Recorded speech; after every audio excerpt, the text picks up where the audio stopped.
I was living in a small town in Northern California called Arcata, going to Humboldt State University. I can just say that I was extremely depressed at that time in my life. I was 20. I didn't know who I was. I didn't like who I was. I woke up every morning feeling really alone, feeling really depressed. And it wasn't just a psychological depression, it was a whole body depression that would come and go in these incredible waves. I felt like it was so bad that I didn't want to be here on the planet anymore.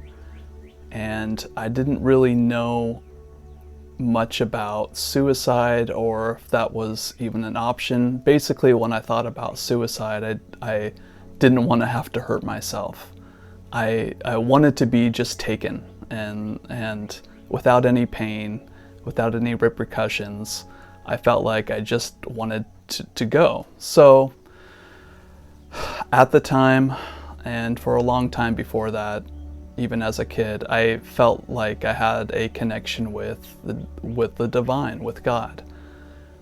And I would ask God, I don't know, I would say probably fairly regularly, if I could just go home, if I could just go back to you. At this stage of my life, it was the second year of college, and going through this depression, feeling like I didn't belong on the planet, feeling like I couldn't control this depression, not knowing how to ask for help in any way. I called out to the universe, to God, to that higher power, and just said, I don't want to be here anymore. Please take me. If I cannot be happy, I just want to go. I think it was about 4 days later, roughly 4 days later, I was mountain biking in the redwood forest. There's a redwood forest behind the school where I was attending. And I had probably went into that forest on the bike trails twice or three times a week. It was my sanctuary. The forest has always been a place that I felt most at peace and at most at home. And that particular day really was no different. I went on my bike pass. I decided, to take the normal pass that I always had. And I never wore a helmet. I didn't think it was cool or that I needed it because I wasn't doing anything extreme. And again, this day was no different. I didn't have a helmet. I was just gonna go into the trails and enjoy myself as much as I could. So when I was heading home, I usually would take these, they would be moderate size, smaller jumps that went downhill.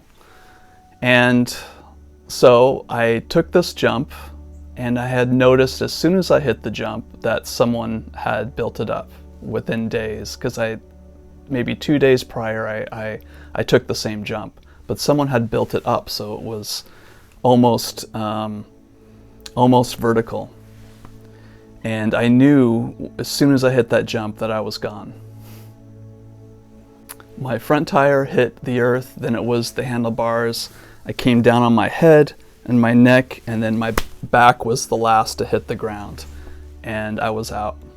The next thing I remember, I was floating at the tops of the redwood trees. The redwoods have like these crowns, these big green crowns, and even science says that they have their own ecosystem, and they're incredible. And I was around all of these trees, kind of at the tops, and I didn't really have a physical form. I couldn't explain it. I was condensed in this space, my awareness, but I also felt very expanded at the same time. And I remember looking at I could see the detail on the trees, like the needles of the redwood trees and the sun coming and hitting them and sparkling. I could sense an amazing peace that was, and it's hard to explain. It was just like this silent place. I also remember from this space looking down and seeing my body on the ground, dead, just laying there. And I thought, oh wow, okay, so I'm separate from this part of myself. And there was just, besides this peace, there was this feeling of that I could feel and sense everything. The beach was like 5 to 10 miles away. I could hear the waves. I could feel the breeze moving through this part of me. I could hear sounds like birds calling out miles away. And I just felt instantly connected to everything. I remember looking down at my body again, and the question kind of came up. Do you want to go further, or do you want to go back? And my instant response was, I don't want to die. And as soon as I said the word die, I was back in my body. I actually said die. That woke me up. I was back in my body, and as I was experiencing incredibly intense pain. I could feel this electrical pain, the stabbing pain. I was having trouble breathing. I had a rapid heart rate. I was trying to take breaths as much as I could.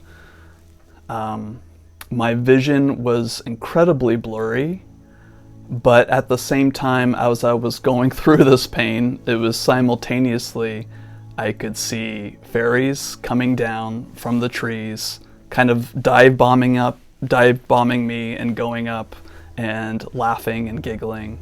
I could hear this ringing in my, well, not just in my ears, but I could feel it in my whole body. It was like, the best way I could explain it would be like a Tibetan singing bowl. And these were actually the cedar trees, the redwood trees, vibrating, and what I believe were supporting and healing me at this time. So I had made the decision not to go any further. I was back in my body, and after some period of time, I lost consciousness again, and I was out.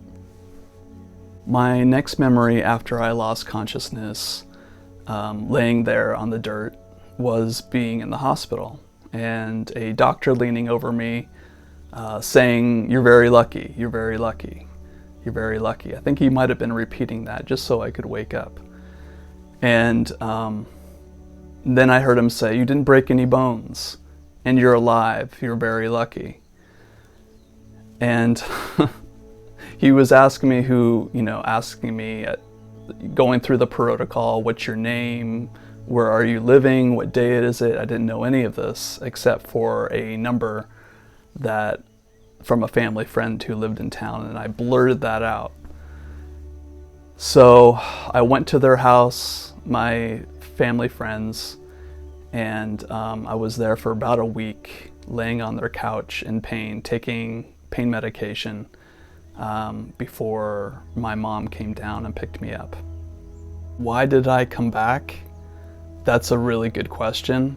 I thought for sure that I didn't want to stay here on the planet at all. I was so depressed, and I realized that as I was this part of me that felt so natural, floating above the trees, my explanation would be that this part of me knew that it wasn't time, and had made the decision that it wasn't time, that I still had learning to do on the planet, and ultimately learn to make that connection that I had desired so much of going back home, to be able to do that while I was in my body and here on the earth. I believe that the changes, my first goal was to get my body better. That was my number one goal. I was in so much pain. I actually hadn't broken anything, but I had neurological damage, neuromuscular damage, and it was hard to walk around. It was hard to focus. I had a concussion as well. And my primary goal, I think, was to just feel better in my body. And so I sought out the right treatment for myself to do that, which was a number of alternative therapies such as network chiropractic and craniosacral therapy, massage, energy workers, people who were gifted working with energy. So the process of what had changed about me came back in dribbles. Now, I had mentioned before, when I was floating above the trees, I had the sense that I could feel, it was almost like feeling everything at a very deep level.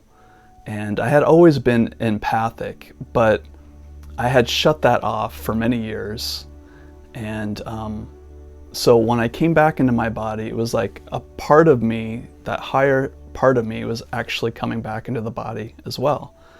So over time, as I would heal myself, work on my body, work with the resistance that I was going through, with trauma, with emotions, with memories, as I would work with that and heal that, this empathy came back more and more as well, more and more as well. And it felt like it got to the point where the empathy, or the being empath, it wasn't just with people, but it was with the trees, and with animals, and with the wind, and with the ocean, and all of the elements. So I could feel things at a very, very deep level. Now, bear in mind, this did not happen overnight. I didn't have a quick awakening. This was a progression of healing that has taken many years, and it is a gift, and it's something that I've learned how to manage and to focus with, and to learn how it can actually be of service to people. So I guess what really is the point of telling your NDE? Everybody's story is different, and I believe that for me, if I would take like one lesson away, or what was my lesson that I could share to people, well, there wouldn't be one. First of all, life is incredibly vulnerable. It is a gift, and if you have that feeling of you don't want to be here on this planet, I would definitely seek professional help. There are people out there that are very gifted in being able to help people with thoughts of hurting themselves or not wanting to be here. And there's always a gift in everything that comes into our lives, no matter how hard it is, or no matter how wonderful it is. But for me personally, I would say that it wasn't about me going back home and being with the divine. It was about me learning how to connect with divinity while here on earth, to be able to heal my body and bring in enough light into my body where I can have an ongoing connection with God, with the divine, with Source. So yeah, that would be, and which we can all do, by the way. So yeah, that's my story. If you have any questions, please contact me. And if you have had a near-death experience before, you can leave it in the comments below. Thank you.